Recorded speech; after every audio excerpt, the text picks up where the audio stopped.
پړومبه شپه چې کوم پولیس به په قبر کې راځي، رسول الله صلی الله علیه وسلم فرمایي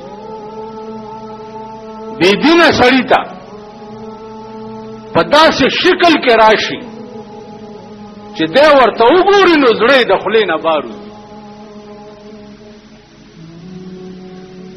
او داسې کېنئ چې کېنئ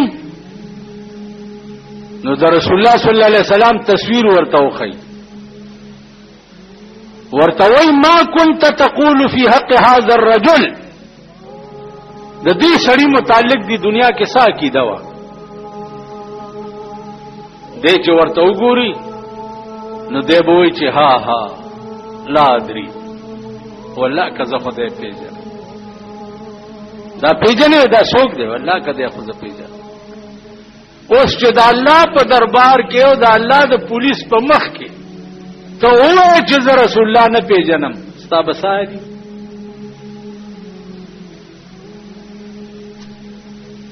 ستا به څه دي؟ دا خو به دې وړاندې نه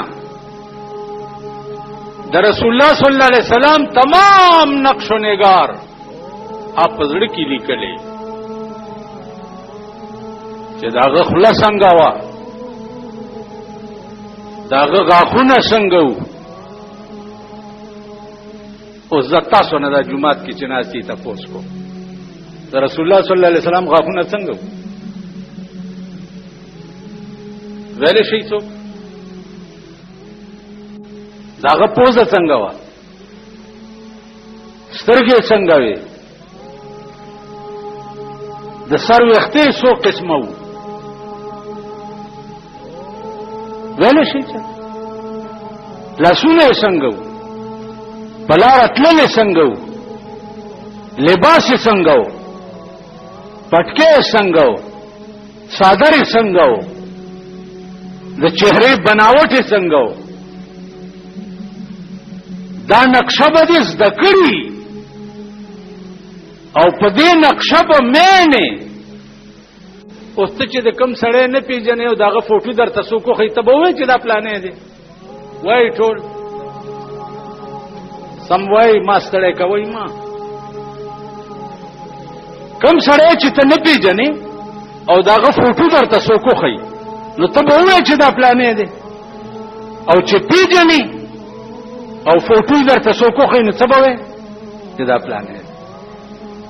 د رسول الله صلی الله علیه وسلم تصویر چې درته وښیي نو چې تا وړاندې نه هغه خط و خال پیژندلي نو به وایې چې هذا محمد رسول الله وآمنا به، دا جناب محمد رسول الله دی او ما په د ایمان راوړی.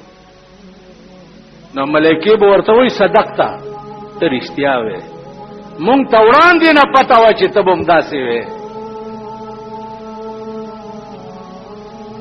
او چې ته وایې چې ها ها لا ادري والله که زه خدای پیژنم، ملایکې به وایي خبیثه مونږ ته وړاندې نه دا پته وه چې ته به همداسې وې.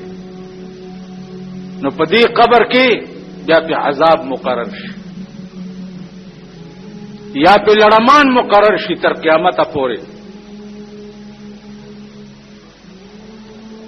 یا قبر تنور شي او اور پکې بلیږي او دې پکې کله اور پاس راوړي او کله لاندې وړي، کله پاس راوړي او کله لاندې.